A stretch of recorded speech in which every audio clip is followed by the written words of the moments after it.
Say, Logan, you need communicate. Communicate. How are you guys? We're back. It took us a minute because we had some technical difficulties with moving the studio from Las Vegas all the way to the Bay Area, Silicon Valley, in my garage. That's where we are now with Tom Heineber, Logan Stewart, Victoria Lacey in the back. Woo, woo. Ooh, ooh. And it's Team Z back in effect. You can't stop us. You can't keep us down. Zuckerberg, are we live to Facebook? Facebook works. How about YouTube? Nice. It sounds... YouTube hasn't said anything. Listen, you can't stop Team Z, okay? They tried to keep me 150 yards from a school, but they can't. I mean, what? Oh, snap. Victoria says YouTube is good, too. All right. So, all right, groovy. We're rocking good. and rolling I think now. We're rolling. Speaking of Nurse vs. Narc, which is the video that you did the other day, do you know that my wife didn't know what doxing was? She goes, what's doxing? And I think actually a lot of people who are not as ensconced in internet culture as we are don't know what doxing is. I only learned it a few months ago. Really? Can you believe that? Yeah. Someone was like, stop doxing me, Z-Dog. I'm like, what do you mean? So doxing is where you look up private information on a person posting online and you post it publicly in an effort to shame, humiliate, intimidate, bully, or murder them. And so we did that. I did that show. And it's interesting. So Tom, that nurse had reached out to me and said, hey, please watch this interview that I did with this other nurse on this thing. So I just watched a clip of it and I'm like, okay, actually this was a terrible idea. Like what this guy did on his first day, posting with an image, the stuff visible even vaguely, is a terrible idea. And I told you, I'm like, I'm not going to defend this guy. This is a terrible idea. Right. Like this is just not using his head. And then I thought about it more and I'm like, I looked at it and I'm like, you know what though? You know what's a worse idea? Narking somebody out like that, like a little bitch. Yeah. And that's what happened. So it's doxing somebody, like finding out their information, calling up their employer, getting them fired, is a total bitch move. Why would you do that? Well, this is why I can say whatever the fuck I want all the fucking time because I have no employer. Like, you know what I mean? Z gives me a little bit of money, but I don't give a shit. Like, yeah, he doesn't care. Yeah. I'm like, Tom, please don't say the N-word on TV. Z-Dog, I will say niblets. I'm like that. I said not to say it. But I mean, no, it's a real thing. Like if you have and this is what creates this culture of silence surrounding all sorts of issues. And it's worse in medicine than it is anywhere else, because if you have a real job, you have to shut up and just take it. Right. And then it's not, you can't just, like if you were still at Stanford, every day, all day, you couldn't say 95% of the shit you say. You know what? So I'm in this position now where it's like, do I go and get adjunct faculty status back at Stanford? And they're going to choke you. Yeah, they're going to slap you. And they will choke me like a little bitch. Yeah. And I won't be able to say anything. Look, this is the thing. If you're going to be an unfiltered voice for the movement that we're trying to have, which is getting people to behave as a we, you don't all have to agree, but we understand there's goals we want to get to, the different ways to get there. If I'm choked in what I can say, then screw it. Right. And, it's like this thing where, I did this magazine. If you're not saying what the fuck you actually think and believe, what's the point of your life? What's the point of your life? Yeah, what's the point of your life? You know what? Fuck it. I'm just going to say it. I want to know why black people always talk on speakerphone. Exactly. No. You know why? Are you a black audience member? Do you love to talk on speakerphone? Tell us what's up. Is it because you don't trust them and you think they might give you brain cancer? Because if you're onto something, like I need to know about it. You know what? Okay. If they're onto something, like Chappelle would probably say, like we're going to tell you, assholes. Okay. Remember the crack epidemic that you invented to keep us, basically down? Well, now we know something about your stupid cell phones, which is they give you brain cancer. Like that would be exactly like, by the way, what do you think of that, Chappelle? By the way, why I think this is? I think it's because of the black community saw that those early reports that they might be giving you brain cancer, and they were like, nope. Not gonna happen. Not gonna happen. We don't trust you, motherfuckers. Yeah. Not after Tuskegee. Yeah. Okay. You know what? And that's woke as fuck. I think so. Do you think I put this shit to my head? No, I use ear pods, which are probably direct beaming. That's direct cancer. Yeah. Cancer right into my ear hole. I'm gonna get ear hole cancer. No, but I mean, it's kind of like lying, right? Like subjugating your beliefs. If you continuously lie, you're gonna ultimately end up lying to yourself, and then you're not gonna have a fixed point for which you're aiming. Like you're not going to really know who you are, what you think, and what you believe. And it's the same thing when you subjugate yourself for money. you know? It's true. And the problem is there's a self-deception component, which we've talked about. Right. Once you start lying, and humans have evolved to self-deceive, because if you can deceive yourself about something, you're much more likely to deceive others in the tribe. Yes. And be able to cheat or get away with something. So if you tell yourself, I'm a good person and I bust my butt, and you're actually a lazy piece of shit, well, that's a kind of self-deception that works well, because you're going to project in the world that you're not. God, that's what so many people do. It is, right? It's like, I can't believe that they fucking fired me. I missed my great aunt's 3rd birthday party for her cat. These motherfuckers, the nerve. Yeah, was I high? Yeah, I was high at work, but weed is legal now. What's wrong with these? You know, it's like that. It's totally everybody true. I talk to who's been fired has some version of that story. It's a you know what I mean? victim story, a projecting, a denial. So MM for Jesus, 4 Jesus. That's 2 4s for Jesus. Says, I'm Norwegian. This is a YouTube comment. That's why I love YouTube. I'm Norwegian white. And I use, that's amazing. And I use speakerphone because I'm HOH. LOL. Okay, what's HOH? Hydroxy, like water? That's H2O. HOH. I don't know what HOH I don't know. Adam Sturdivant says, even if we have to communicate with smoke signals, Morse code, signal flag, snail mail, whatever, we will get out the message that our healthcare industry has not given up. I like that Health 3.0 attitude. Word. And I don't want to call you a little bitch if you have a real job and you need to support your family and you can't say what you think and feel online. So I'm not going to call you a little bitch. What I'm going to say is you need to do it anonymously, or you need to do it in the space where you know you're not going to be doxxed or things like that. Like in the supporter tribe, you know, like everybody there is on the same page, where it's like nobody's going to dox each other. Yeah, no one's, it's totally. And because you know what's funny? The $5 barrier is such a giant barrier for people that they're not going to go through the. It's really true. So there are a couple assholes on that tribe, just 2. That I've had to ban. Yeah. Otherwise, it's been like, wow, you guys are really cool. By the way, HOH is hard of hearing, of course. Now I'm an ableist. Do you understand? Because I don't know what ho is. Yeah. Yeah. I knew that you knew were it. Now, someone a piece of shit. Early on. Oh, yeah. What's that? What? Oh, Ashley Savannah asked, hey, I just left a comment asking if you could touch base on how to treat special needs patients and their families. I had one doctor ask what is wrong with my son when he saw that Axton had DeGeorge syndrome. So this idea of like how, and we had Holly Tabor, who's a Stanford bioethicist, on the show to talk about that. So I would refer you, Ashley, to that show, because we talk specifically about how you're not supposed to say retard and these other kind of things, which Tom consistently does say. Yeah. And how healthcare providers can actually optimize their waiting rooms even for children with special needs. So that's another thing. What were we talking about? In my defense, a lot of people be acting like retards. You know what? Not people that have special needs. It's not retarded. People that say things like, if you're retarded, lavender oils cure cancer. Those people are retarded. What am I supposed to say? They're not retarded? But you have to pronounce it correctly. It's retard. Because otherwise, you know, it becomes a bad thing. I also am one of these people who have the dictionary definition of words is stuck in my head permanently. So that just means slow to me. Right. And so I will forever use it. You're a literalist. Yeah. You're a dictionary literalist, Tom. You know what? You're the problem. And I'm an absolutist. You're an absolutist. I'm a Merriam-Webster absolutist. You know what? People had crusades. Supremacist. Merriam-Webster supremacist. That's what I am. In 500 BCE, before the Common Era, because we don't say before Christ anymore because people are pussies. Before the Common Era, people had crusades over Webster's, where there were the purists, and they went into the Holy Land and they killed people who were like, no, actually, language is mutable, right? So people have died over your absolutism. Can I tell you something about this policing of language that goes on? It's a zero. It does nothing. It doesn't help anybody. Whether you call it a different thing or not, it doesn't change what's happening. Yeah. Right. So that's the main reason why I'm not down with anybody. And if you're trying to tell me a different thing to say, you know, you need to say it like this. Fuck you. Yeah. Language morphs over time. Okay. Yeah. Like you trying to get in there and, you know, force it through. No thanks. The other thing is language is fun. It's a way to color the world. Now, if you're doing it, and intent matters. Like Tom Heineberg, if your intent is to make fun of children with special needs, then you're an asshole no matter what you say. 100%. But if you say the R word, it's particularly bad because now it's tinged with horribleness. These have become Thank like you for the money, gotcha Cynthia. words where it's like, oh yeah, retard's a gotcha word. You can't say retard. It's like, no, you didn't get me because I don't give a fuck.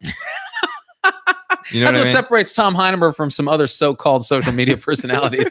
He doesn't. You can dox him all you want. Show up at his house. He'll just shoot you in the head. Oh, 'cause if he you has show up guns. at my house, you're fucking dead. Yeah, it's I true. used to think that I wouldn't kill somebody who entered my home. Then and you had a now I'm child. like, no, Then you had a you're child. dead. Mhm. Once you have a child, it's like, yeah, Mhm. there's guns at my house, and you're gonna get killed. Rachel, what's that? Did you see Adam's comment on YouTube? Yeah, a few people. Rachel is saying switching to YouTube just because of the better picture. What did Adam say? What is this tribe of which you speak? Also, Tom, speaking out in uncomfortable places accelerates progress, even if it comes at a cost, personal sacrifice. This is true. I agree. Yeah. Was there another, as someone who has a twin? They wanna know the ZPac. Oh yeah, what's the ZPac? So that was it started on Facebook really, but now we're making it trans. We're just making it trans. It identifies as a. It's non-binary. It's a non-binary movement. Paid group. Adam says, as someone who has a twin with Down syndrome, politically correct nowadays is people first language, or to say developmentally delayed. Is people first language, or to say development is a twin with it? I don't understand. Yeah, but that it just shifts because Yeah. you know kids on the playground are gonna start calling each other developmentally delayed. You know what I mean? Like it just always shifts. So yeah, there's no way to change it. You know what the word for retard in the Victorian era was? Physical moron. Yeah, which I think we should bring back. Or after that, it was mongoloid idiot. Mm. Both of those sound pretty bad. But if I started going around calling people mongoloid idiots, nobody would care. You know what I mean? They would be confused. They would be. They would look at you funny, like I They do. would be like, "Good day, sir." Yeah, good day, sir. Yeah. Speaking of idiots, so who's not an idiot is Sam Harris. I use his app Waking Up for meditation. Mhm. I had an interesting epiphany. So my friend Robert Groves, who's a physician leader, he's been on our show before. Yeah. He's also a Zen meditator. Really, I look to him. He's a little older than me. I look to him for guidance in terms of meditation. Recently, I've been on my whole okay, I'm doing the mind illuminated. I'm doing this Vipassana type meditation where your whole goal is to focus on the breath and try to silence all this noise and pay attention to every moment, and it's microscopic attention, and it requires concentration and focus and momentum.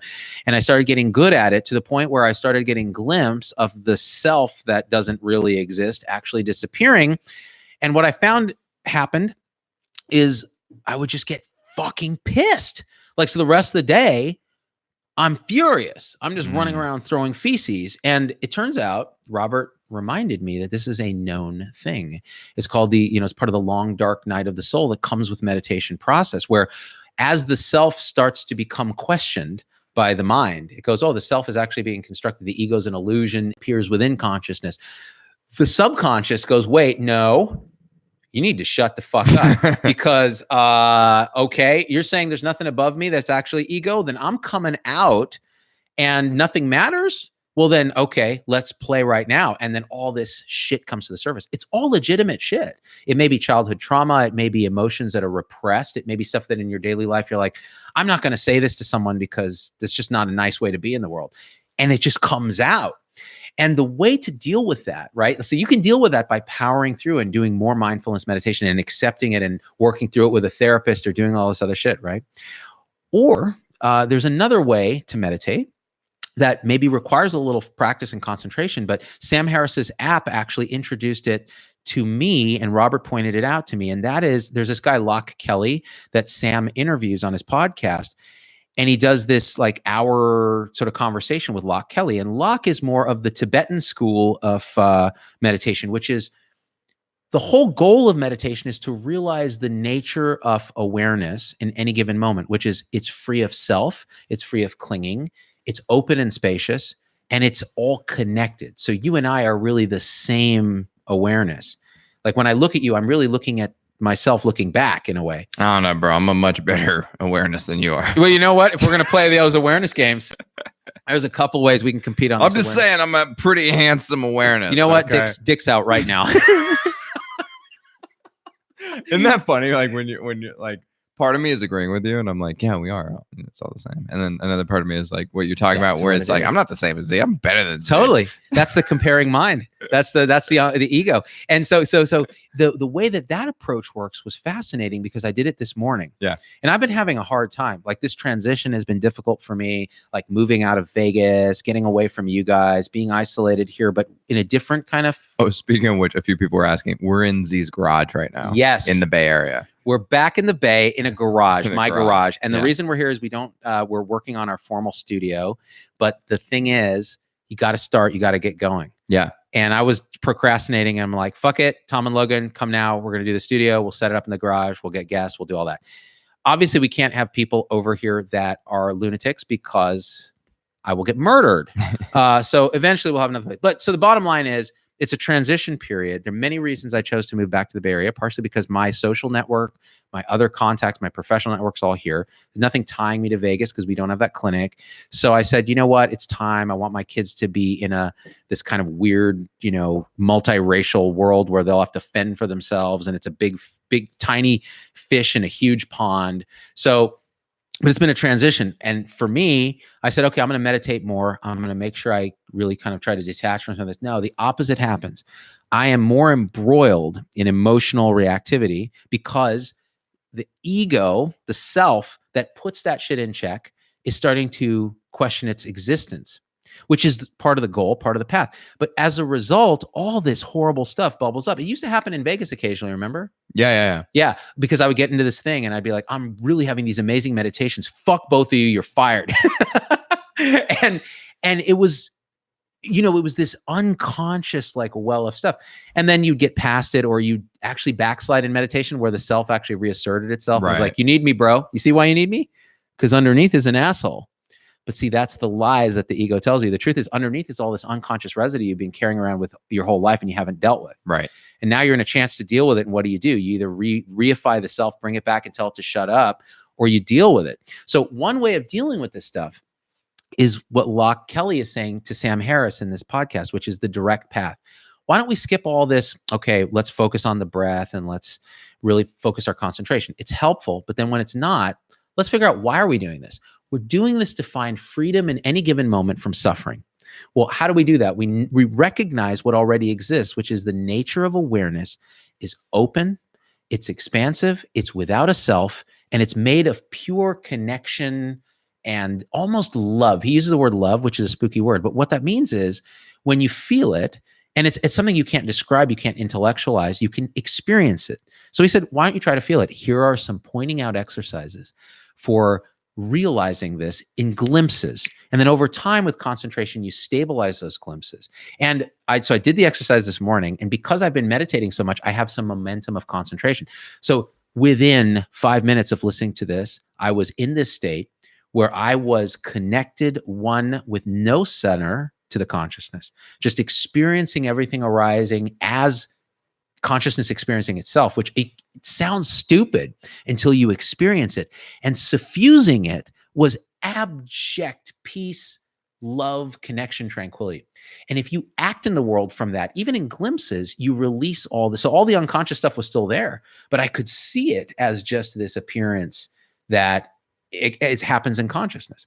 So then you can start to address it and deal with it in a non-threatened way where your ego isn't wrapped up. This is me. I experience the world. There's a duality, subject, object. I'm seeing this. No, I am this seeing itself but that's the nature of consciousness. And scientist Sam Harris, who's a fucking atheist, scientist, lunatic, agrees. And he's done years of retreat and meditation. And again, having a teacher take you through this mentally and experiencing it in that moment is a transformative event. Now, what Harris says is, this is why you don't start with this. This is why the Buddhist Tibetan masters have a taboo against showing you the pointing out instructions off the bat. And that is that if you take someone off the street and you go, okay, do this experiment where you visualize, okay, here's your conscious. Now you look for it, and you turn it on itself, and you do this. You imagine you have no head, this and this and this. And they experience a glimpse of the true nature of consciousness. They have no container for it. They have no concentration to stabilize it. And the worst possible thing happens, which is, who cares? And then you've lost this person. Yeah. And so I get that. I think I have a great deal of that. Who cares about it? Yeah. Like when I hear you talk about it, I'm like, Who yeah. cares? No, it's like, yeah, it's true. But also, fuck it, dog.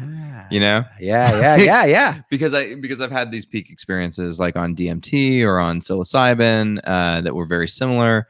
I've also had those meditative experiences, and I always glimpse them. I'm like, interesting. And then it's just like, I throw a blanket over the experience in my mind. So like I could go back there and I could revivify it and experience it as though it was happening now. But I usually choose not to, because I'm like, I'm just going to perseverate about, Popeyes not being out of sandwiches. You know what I mean? Like, because that's like the fun of being ensconced in the Dharma. And to me, it's like, if you're going to use meditation, it should be for like a real reason, rather than like, oh, I'm at the top of the mountain and like everything's so great, I'm rich, but I'm still not happy. Like, no, it should be like you're in a hospital bed and you're sick and you're dying, and like you really need to experience that loss of self in that moment, right? So When things are going good, you should probably just enjoy your life. So this is what I would have thought. And I think if I had been exposed to this early on, I read Harris's book, Waking Up, and did the Harding exercises where you pretend you have no head. And I had glimpses of what he calls non-dual reality. I've done that one where the no head thing. Yeah. No head thing. And you can have glimpses where it's like, oh no, the world, I am the world experiencing itself, and it's transient. And so what comes up? When I had the experience this morning, it was suffused with a sense of actual meaning. In other words, if I could experience the world from this vantage point, even in glimpses, I could experience the mundane, like, is Popeyes out of sandwiches? Yeah. From a perspective that is way different and more accepting and open. And it's like an open, wise mind. Like your mind just opens up and accepts things. So Popeyes is out of sandwiches. Man, that fucking sucks. Like, how interesting. Man, this sandwich tastes amazing. And you can still have that without getting identified with the anger that comes from Popeye sandwiches sucking. Kim wants to know if meditation works for people with PTSD, or do they have to reprocess the experiences? So, okay, one of the things that actually Locke Kelly brought up in this lesson is he does a lot of retreats. So he teaches retreats. On a retreat, maybe let's say 5 days of silent retreat, you have a teacher who gives you the instructions. And this is standard mindfulness meditation. So focus on the breath, the mind calms, the unconscious bubbles up. Yeah. Imagine you have PTSD. When the unconscious bubbles up, the shit that you see is so horrible. It's the core trauma of your life, right? And it comes up. And so what he says on these retreats is, what would happen on these Vipassana retreats is people would lose their shit. They would be on the ground crying, rocking back and forth, just reliving trauma that they didn't even know they had. Yeah.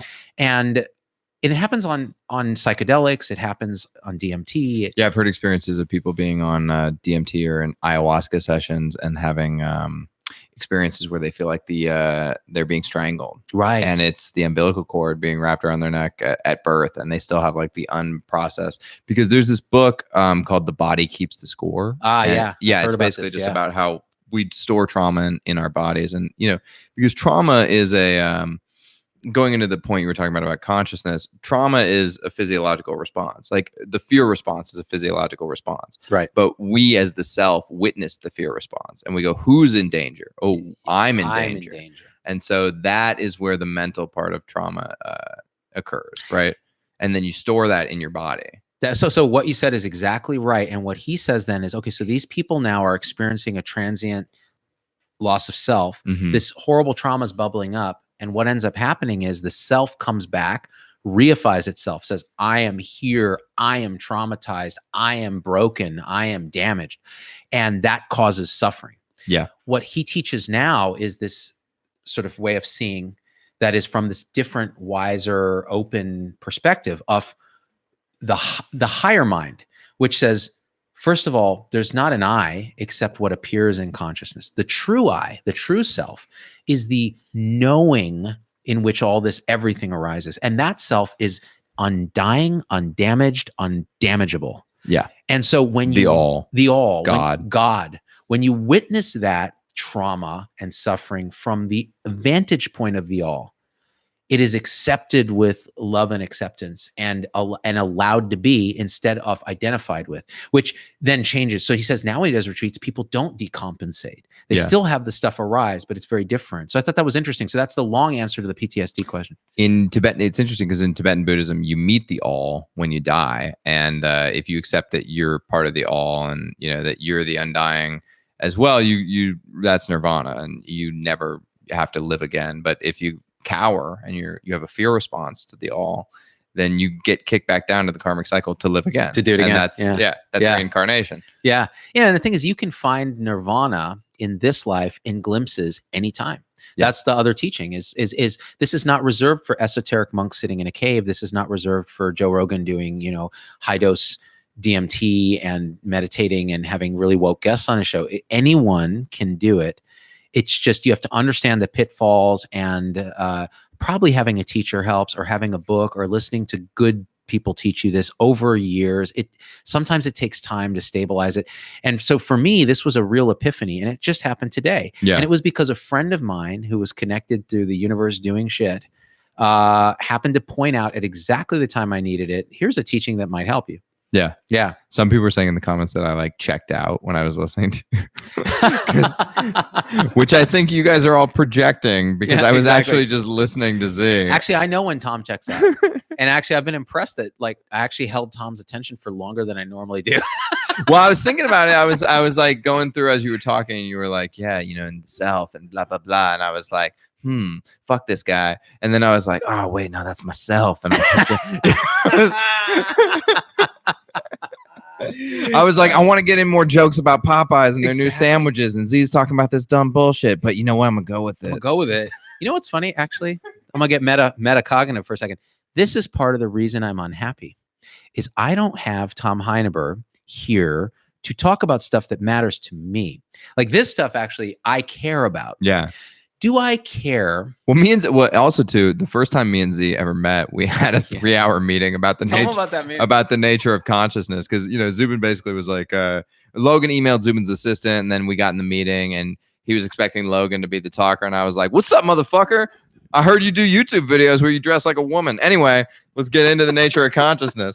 And so Zubin, I don't know, 15 minutes in the meeting, I'm like, "Yeah, I've done DMT. I know what life's all about." It was literally 15 minutes. I was like, I like this guy. Yeah. And so then, just a 3-hour long meeting about and what do you think about that? All right, here's the thing. I think that Tibetan Buddhism has a lot of points about, and it just goes on and on. The best part of it was Logan was sitting there and he was just like, I don't think Logan said anything the whole meeting. It was really awesome. So anyway, this has been a deep part of the Z and Tom relationship. It has, and I need it. It's like you can't. Oh, by the way, so another part of there's a lot of things we share. We both have oppositional defiant disorder. Totally. We both say inappropriate things all the time. It's true. We're both semi-lazy creatives who also can be weirdly high diligence when the time needed. calls when for needed. Yeah. You know what's interesting is we haven't turned our oppositional defiant disorder directly on each other yet. I think we've tried to do it, but it hasn't really happened. Because if you keep shirking authority, then there's nothing to rebel against. Right. But I mean, me. And both of us are always shirking authority. Right. I'm not the man. I'm the dude. That's true. I'm not Lebowski. I'm the dude. I'm the guy. I'm not the boss. I can't tell Tom what to do. Tom tells Tom what to do. Aren't you suspicious of people that search out positions of authority? Oh, 1,000%. Yeah, 100%. Just why do you want it? Why do you want it? There's right. but if it's foisted upon you, when they asked George Washington to lead the Republic, that was foisted on him, right? He didn't ask to lead. Well, but if you ask to lead, I'm suspicious. Well, if you want to take the Boy Scouts camping in the woods, I'm pretty sure you're a pedophile. You know what I mean? You're a grown man who wants to spend his weekend hanging out with a bunch of little kids. Yeah, you're gonna rape one of these kids, dude. Oh, the way we should pick the Boy Scout leader should be like, who wants to do it? I don't want fucking games on. Frank, you're going. You're taking these fucking kids. That's how we should pick them. The guy who's like, I'm taking them. No, you're not taking them, dude. Oh, this is why we're back on YouTube too, because YouTube can handle this. Facebook, I'm gonna get a lot of angry messages, lots of them, and I embrace it. Facebook, I do.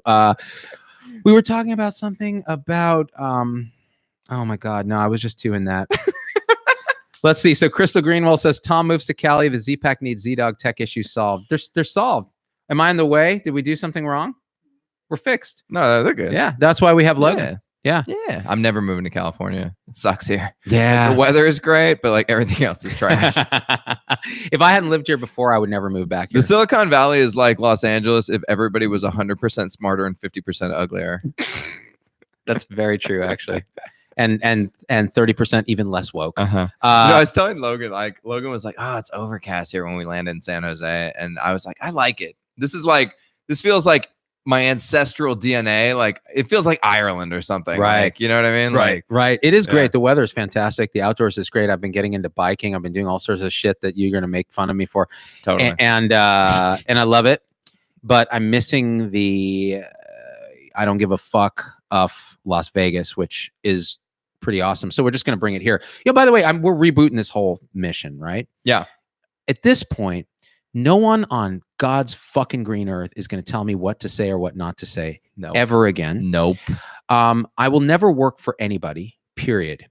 I will never take a sponsor that I don't like and without 100% creative control. If they try to make me do stupid shit, they can suck a dick. Gozy. You tell them. I will never work with anyone that I don't think is absolutely passionate about, what we're doing. I'm never going to say shit just to please my audience. Sometimes I do that. Sometimes I know what will get, say, the nurses riled up, and I'll say it. Of course. Now, from now on, and it's true, most of the times I'm on with you, but there are times where I'm like, you know what? Let's do this because I think it's just going to do really well. Nah. I'm just going to say what I think. Mhm. And so what I hope you guys do is if you like that, tune into the shit. We're going to be, Tom and Zia are going to do the podcast. We're going to focus on some audio stuff. We're going to do it remotely. We're going to do videos. We're going to interview decent guests. We're going to have music videos. All that shit's fine. The supporter tribe on Facebook has been great because these people, again, are behind a paywall, which means they're not fucking around. They want to be there. They're inspired to be there. And so that's great. Liliana Cook says, "You work for me." Oh, shit. Liliana Cook is a supporter. Liliana Cook is You know right. what? I'll tell you what. She's right. Liliana, I'm looking at you. I'm nobody's bitch. Except for yours, because of $4.99 a month, you can own a Stanford UCSF trained physician as your own little bitch, and I'm yours. Teresa wants to know if I'm single. No. Taken. You're taken, just like By a nurse. by a nurse. Mm-hmm. Although she isn't a nurse anymore. Because I got that Bitcoin money, you know what I'm saying? Oh, I put it should on the really stop blockchain. telling people that have. Bitcoin millions because they're gonna hack you. Yeah, I've already been hacked. The Chinese have it all. they have it all exactly. And Cynthia Jogu, Yeah, tell me this. Fuck Cynthia Jogu. No, I'm just kidding. she's a supporter and a super I'm just chatter. kidding. Tell We got to me- give her all the love. Tell me Cynthia's comment. Cynthia's just like, I support you, and I gave you super chat on YouTube. Oh, She's hell amazing. yeah. Okay, Mhm. listen. And she has an autistic child. so Here's we give what her I love. need to know on Cynthia's behalf. Mhm. And really, it's just me because I want to ask the question. Here's what I need to know for me and Cynthia. You tell me what the fuck you're going to do with your no muzzle. Okay. You tell me. Who is going to feel the ZDogg MD wrath?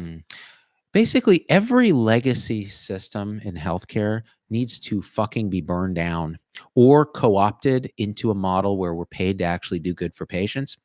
And we get to work in teams. And if we don't want to work in teams, we work in virtual networks because the lone wolf person out there doing their own shit is killing people. They just don't know it. So we need better incentives. We need our government to wake the fuck up. By the way, stay tuned. I may be testifying in front of Congress. I didn't tell you this. You Tom. didn't tell me this? I didn't tell you this because I forgot because Oh I'm my in God. denial about it. I actually asked Victoria. What's the congressional meeting I about? can't, if I say too much, they won't let me do it. But But yeah, so maybe this will Okay, happen. Yeah. okay. But I'm excited. it'll be our chance. I'm excited. I am not throwing away my shot. So we're gonna talk hella shit. I'm gonna tune in on C-SPAN. Oh, and you know who says shit that I think really needs to be said? Marty McCary, who we did our show with. Yeah. He is saying shit like about price gouging. Marty about- McCary's new book is phenomenal. It's phenomenal. Yeah. The price we pay. It's coming out soon. I'm going to do another show about it because I want that book to sell and because people need to read that shit. I read it. By the way, there's a whole chapter on the turntable model and not mentioning turntable, our partners, Iora. Yeah. And I read it after the fact. I was like, oh my God, dude. Wow. He gets it. He's like, this is a model that Yeah. works. I'm like, yeah. Well, when does the hospital model break? You know what I mean? It's already broken because the idea is that we have all these community hospitals doing one-off things. What we need really are hospitals that are optimized to do the job they do, which is Yeah, but when does it break so bad that, we have to transition away already from it. there. Yeah. We can't afford this. Like people are. Well, if you listen to modern monetary theory, Z, do you know what modern monetary theory is? I don't, Tom Heineberg. Modern monetary theory is a new fancy buzzword by the fucking insane assholes on the far left and people like Paul Krugman and Alexandria Ocasio-Cortez. Oh, the AOC? Who say that basically the government can print money so that the government doesn't have to rein itself in. It can just continue to print money ad infinitum, which is a tax that we all incur that is not, we're not represented in Congress for. You mean So- inflation? Inflation. Yeah. So they can just tax you by printing away your savings, basically. Mm. And they're going to continue to do this to fund entitlements like healthcare. Mm. And they're gonna make everything worse, right? Like that's happening. Like we're gonna do an AMA about this. Yeah. And I think at the core of it, what people don't understand is that they gave it a fancy name, modern monetary theory. It's just a bunch of crap. They're gonna print money and then they're gonna act like they can pay for whatever they want to pay for. You know, I think it's actually worth getting into some of that AMA now, because I think Medicare for all, we should talk about this just briefly. And it gets to your modern monetary thing, because people, so the Democrat, okay, listen, first of all, let's understand a simple fact. The loudest voices anywhere are the far left and the far right. Most of us are in between. 40% or so identify as independents. Although more and more people are being pushed one direction or the other Because of the polarization because of of how our long culture. it's been going on. Right, too. exactly. But really, if you really look in, people are pretty reasonable overall. They want something moderate that's going to be implementable. So what is being proposed on the left is Medicare for all. What is Medicare for all? It's taking our current Medicare system, expanding it to everyone. Whether you say Medicare for some, Medicare for all, Medicare Advantage for all, whatever it is, the bottom line is it's redistributing from private insurance to the public. What will that do? Everyone will be covered. Yay, everybody wants that. We want every American to be able to access healthcare without bankrupting us. Great. What healthcare? Yeah. What healthcare? So what are you paying for? What does Medicare pay for now? It pays 90% of the actual costs of delivering our current healthcare. Right. So how do we tolerate that en masse? Health systems and doctors then cost shift to the private insurers. They charge private insurers 120% or 130% of what Medicare charges. That way, they can cover the shortfall and make a profit. Well, that's how our current system works. That's why it's so expensive. That's why. But what happens when you go to Medicare for all? And even you say, oh, you know what, though? Like some of the left is saying, like Steve Buttigieg or whatever his name is. Oh, Buttigieg. Buttigieg, yes. Pete Buttigieg. That's right. Justine Smollett. Yeah. What he's saying is, well, let's start. And Cory Booker's saying the same thing. Cory Booker's saying, my pharma constituency that I live in New Jersey, I represent New Jersey. They don't want me to say Medicare for all. They're going to say, look, Medicare for some as a path. What does that mean? Okay, we'll cover people with a public option. Okay, so this is what happens. Everyone quickly realizes the public option is cheaper because it's subsidized. Let's all go to the public option. What happens to the private insurance pools? All the cost shifting is going to happen. So every doctor and hospital system is going to charge more and more to the private insurers because they have to cost shift because they're not covering their expenses with Medicare for all. So now private insurance gets so expensive, no one buys it. That disappears. Who is now going to pay for healthcare? Either you keep it at 90% of the cost and you close down tons of community hospitals around the country, they go out of business, or you raise taxes, or you print money. And what happens? Inflation goes through the roof, or you raise taxes, the economy starts to get tamped down. So you have to ask yourself, is that what you want? Now, here's the thing. What can you do about that? So what's the answer? The answer is stop asking the wrong question. How do we get insurance for everybody? Who's going to pay? What's going to be covered? Those are the wrong questions. The question you should be asking is, what are we paying for? This is bullshit. There's $500 trillion in waste every year in a $2.8 trillion thing.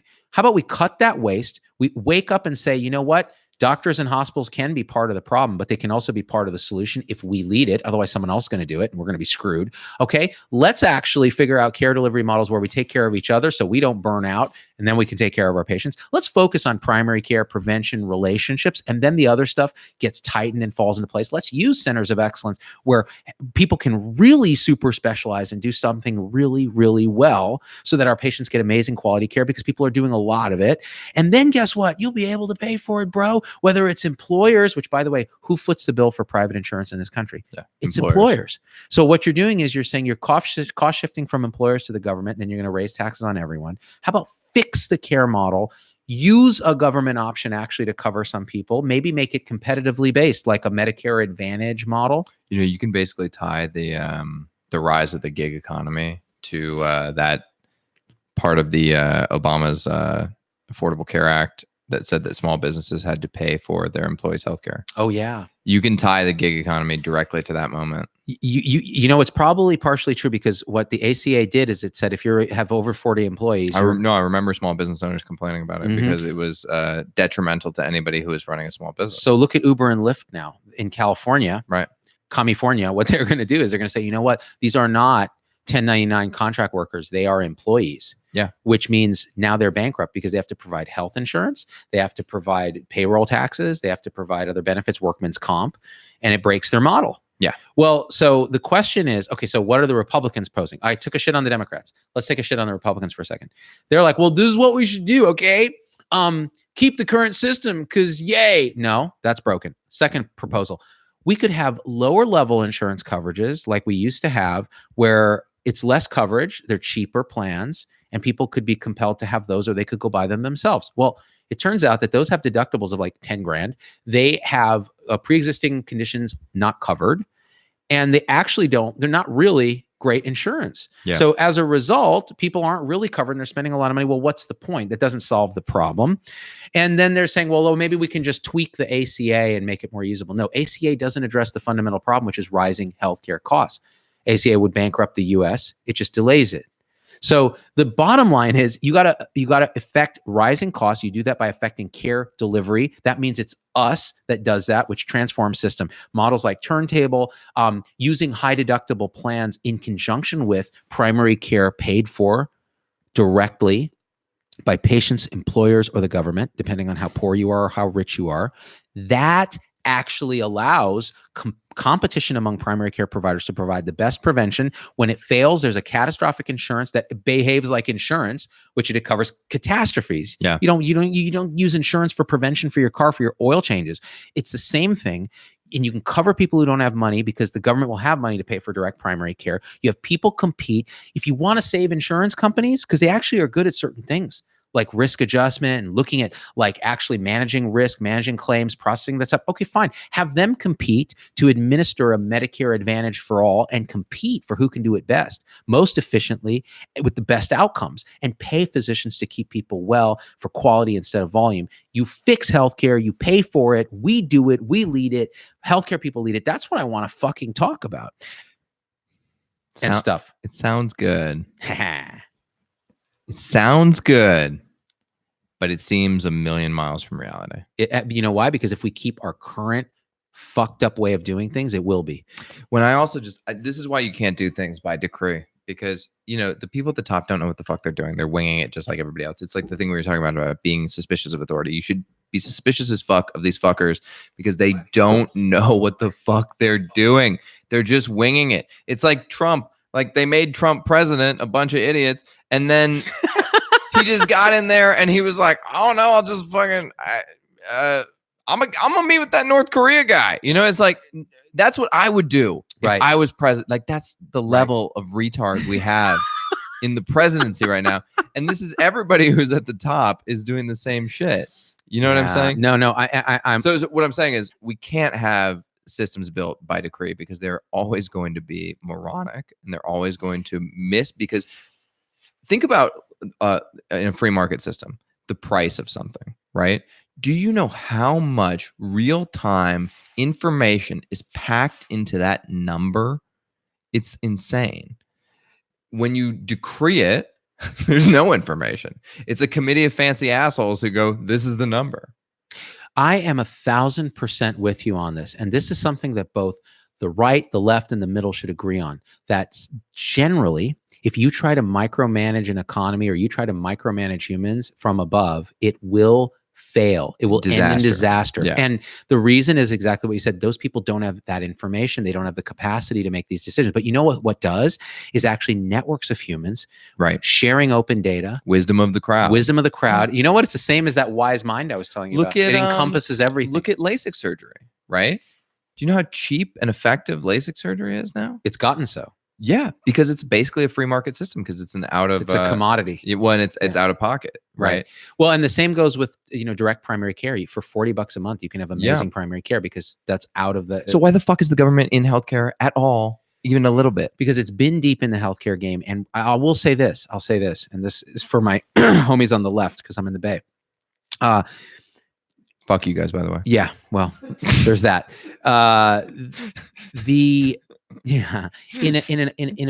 You've said this before. Unfettered capitalism ends in slavery.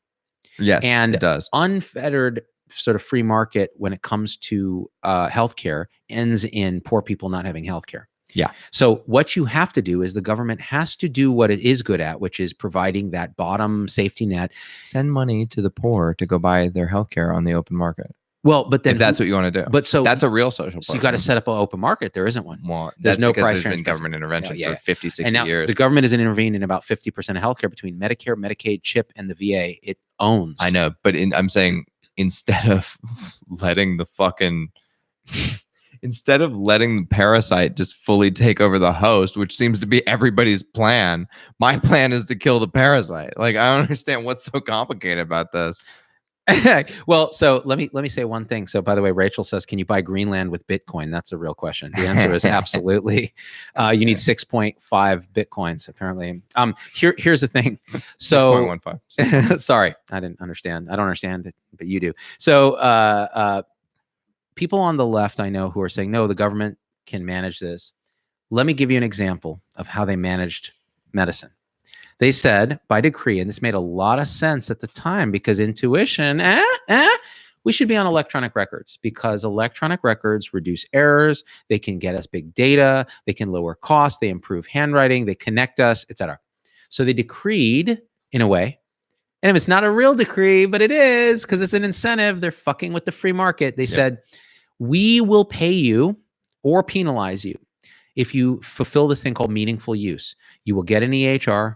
You will use it in certain ways. You will document through these different boxes how you use it, and we will pay you or withhold pay through Medicare or whatever. And that meaningful use resulted in tons of money being spent on EHRs, a huge booming business, a bunch of EHRs are rising, and really good penetration of EHRs in the market. What was the actual effect of that? Worsening care, no connection between the EHRs, walled gardens, dip fucks like Epic, who now monopolize the market and use it however they want. Judy Faulkner doesn't give a fuck about doctors. She really does. You know what I said I was not filtered? Fuck Epic. Yeah. And the thing is, I used to be like, well, we can work with Epic. Fuck them. Yeah. The truth is they've taken advantage of what was a hole in the market. They did what humans do, which is it's regulatory arbitrage. Regulatory arbitrage. Which is 100% what it is. And now we have a fucked up shitstorm where frontline doctors are burning out, nurses are burning out. We're spending more time treating the chart. Why? Because you cannot decree by fiat how healthcare is going to emerge.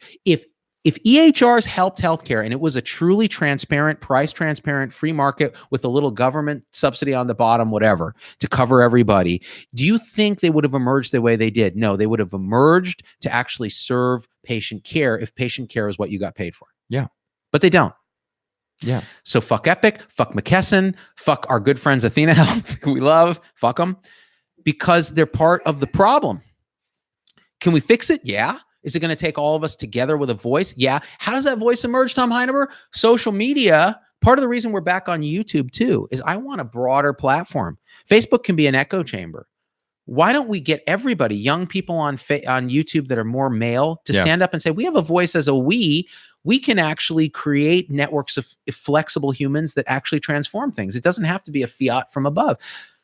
100%. Yeah. Well, and also it's like there's this concept of the firm, which is, when a new idea emerges in the marketplace, it goes upwards, and a firm emerges, and then it dissipates back into the marketplace. So like, let's say, So wait, explain the firm again. let me say Yeah. it succinctly. I come out with a new innovation for widget X, and for 20 years I have a monopoly on widget X. Eventually it gets dispersed back into the marketplace, and then the firm is broken back up down into smaller parts where I'm not the chief profit center anymore. So like something like an Epic wouldn't happen in a free market environment for a long period of time. But if you have a regulatory system that keeps these things in place, like it's like if they were to make Facebook a regulated commodity, they're basically saying that Facebook is now the de facto social media platform forever. Yeah. Right. And let's going back to this idea of like things by decree, which is all that the government can do, because the government is just a bunch of assholes. It's it's just the government is just other people. It's like the cloud is just other people's computer. The government is just other people. Why should we let other people tell us how to live? Fuck them. Yeah. What about the food pyramid? The government got together with a bunch of other fancy assholes, and they top-down architected a food pyramid. That was influenced entirely by the cereal industry. And they were like, eat a bunch of grains. They're super fucking healthy for you. And guess what? Everyone's fucking fat as shit now. You know what I mean? I go to Walmart. It's a bunch of me and a bunch of heifers. You know what? That's William J. Taft saying you're welcome. It's some fuck like that.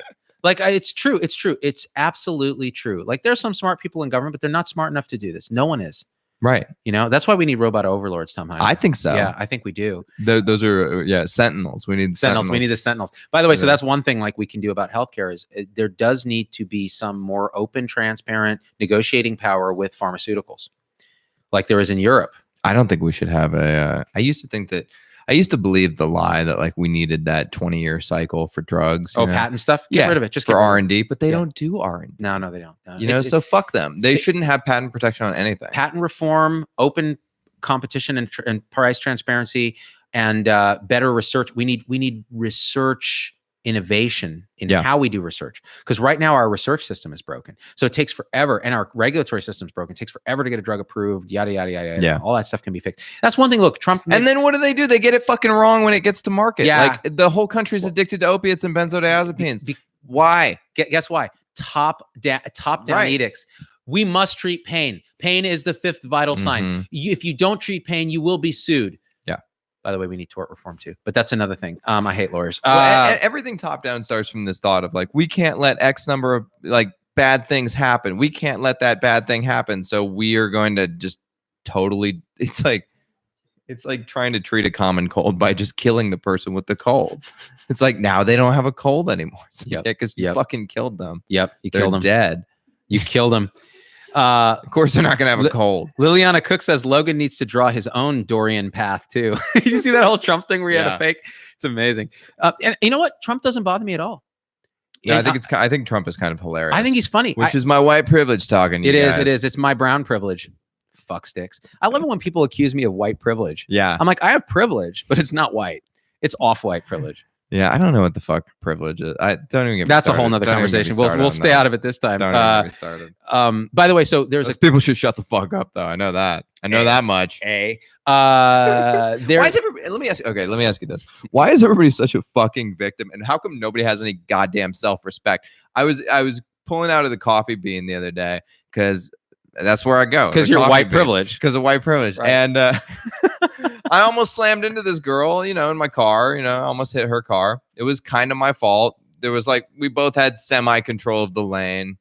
I'll take the blame on this one, right? I came about a foot from hitting her car. She pulls out her phone and starts Snapchatting me. And I'm like, I didn't hit your car. Nothing happened. This is a non-event. Fucking scoot along, bitch. Like, I'm trying to leave the Coffee Bean drive-thru, okay? How were you victimized? I almost hit you. That's a nothing. Okay. Welcome to our brave new world. You know why? Because we've created a fragile generation. Yes. And we've created fragility because this goes over the whole it gets a whole free range thing. kids whole, thing. Yeah. Kids weren't let outside, and so now they're a bunch of punk ass little bitches who want to Snapchat an almost car accident. Fuck them. Exactly. The Coffee Bean because Smoothie King was too full. says Liliana Cook. Oh yeah, didn't you work at Smoothie King? I worked at a tropical smoothie. Yeah, Tropical Smoothie. I was the assistant manager there. Okay. That's right. Me and the other assistant manager was this crystal meth addict Oh my god, whose name was Crystal. It was That's ironic. Ironic. Yeah. You know, by the way, I was at a pizza. Can I tell you this? Yeah. I was such a shitty employee. I was because I was like 18 when I was managing this tropical smoothie. I used to turn up ranchero music full blast so that the morning manager, Crystal, the meth addict, had to walk into full blast ranchero That's music. amazing. So if you drove by the tropical smoothie where I worked It's just during the middle of the night, you'd hear ranchero music. Mi full- corazón. That's tremendous. It was the best. And they were like, Tom, we're going to fire you if you keep doing that. I was like, you can't fire me. You can't fire me. I'm the assistant manager. Well, I was like, nobody else shows up on time and everybody else is vaguely high. So, So you're welcome. what's our call to action for the show and for everything, Tom? Because we're coming up on an hour. The call to action is we all just need to go hard as balls. Hard as balls. Uh-huh. Healthcare, unfiltered, That's right. and everything else unfiltered. You go through your daily life and you're like, okay, yeah, Jaco told me to do this. My administrator told me to do this. My boss told me to do this. And then you just come and you get online with us and you'd be like, all these people are fucking bitch ass pieces of shit. I'm going to burn this hospital down one day. Uh-huh. Okay, but you use a pseudonym to do that because I'm That's not right. trying to get you fired. And then you go back to the hospital using your inside voice and you go, yes, ma'am, I will do that. Sounds great. Thanks. Yeah, it sounds great. I like Yeah. that. We'll continue to monitor.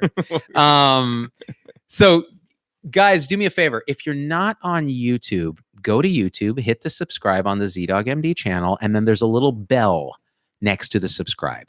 Click that and turn your notifications all the motherfucking way on. Same thing on Facebook. If you are not a follower, hit follow and then turn notifications on. Sometimes it works, sometimes it doesn't. And if you want to go deeper, become a supporter on Facebook, where you, for $4.99 a month, will be able to hang out with the cool kids and we do crazy shit. And the supporters know who they are and they know it's dope and they don't want you there. So you should be there. What do you think, Tom Heinemer?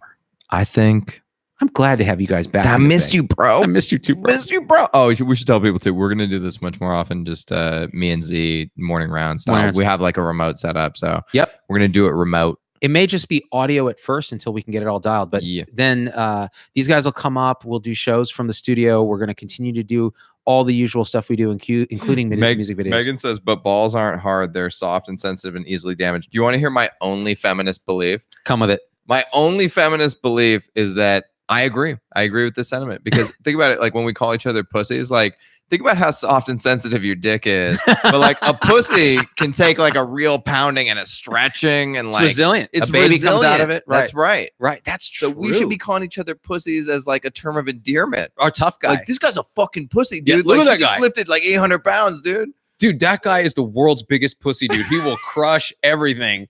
It's totally. I'm going to start doing that from now on. And then I go, dude, that guy Yeah. has massive balls. That is my Just only a huge target of that's my softness. only feminist belief. You know what? I like it. It's the only one. I have more feminist beliefs than that, but but that's a good start. Mhm. Would you say you're a male feminist? A menimist. I do use man pawns when it's that time of the month, Tom Heinemer. I'm going through menopause. Okay, all right, check this out. There was a thing on Reddit, and it was there's an R on a tampon, and women were asking their husband if they knew what the R stood for. So I'm gonna ask you, do you know what the R on a tampon stands for? Halal? I don't know what it fucking Take stands a guess. Take a guess. R registered trademark or what? I don't know. Guys were saying like right tampon, and women were like, do you think there's a right and a left tampon? Whoever said that, that guy's a big pussy, man. Tough. What's the answer? I'm not gonna tell you. What? No, dude. Maybe people will tell. Oh, it says regular. Regular. Carol. flow. Wait, so Regular they're flow. like extra large? I don't listen. I didn't want to get all deep into the thread. Okay. It's I on, wait. Victoria says it's based on the flow. Some of the flows are heavy flow, Yeah, exactly. light flow, regular flow, ant flow. Light. It's a lot of flows. You know, light. Spotty is S for spotty. You know, we used to say, I had a girlfriend in high school who used to say, you know what? My Aunt Flo's visiting from Reading. And we knew what that meant. I didn't know whether she used an R or an S or a G for gooey. I don't know what. You know what's weird? I'm a doctor and I'm uncomfortable by this. yeah. You should be. I As you should be. am. Yeah.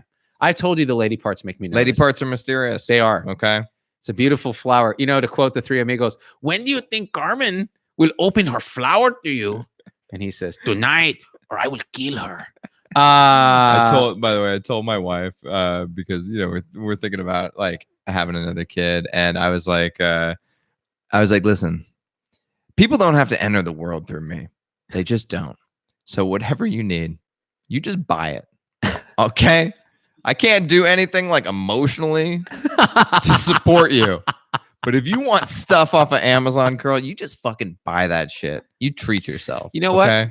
You are such a catch, Tom Heineberg. I'm feeling like I might have to switch teams, get married, and just make this happen because I need that in my life. You know what? Can I really buy a Because she's a like, stuffy? I don't even eat things. I just need you to listen to me. I'm like, yeah, but things are great. You ever thought about some things? Buy more things to eat. Yeah. Do you want more things? That's the total answer. I love. You need a wisdom mind. Also, Tom let me tell you Heineberg. this about women that I know for show. Oh, here we go. Never get a woman one big gift. Get them a bunch of little gifts. This is It's Tom more Heineberg. about opening the gift than it is about the actual gift. Tom Heineberg. And they love soaps. Bunch of little soaps. They love that shit. See. Anyway, You know Tom what? out. Crystal Greenwald says Z-Dog MD run for president.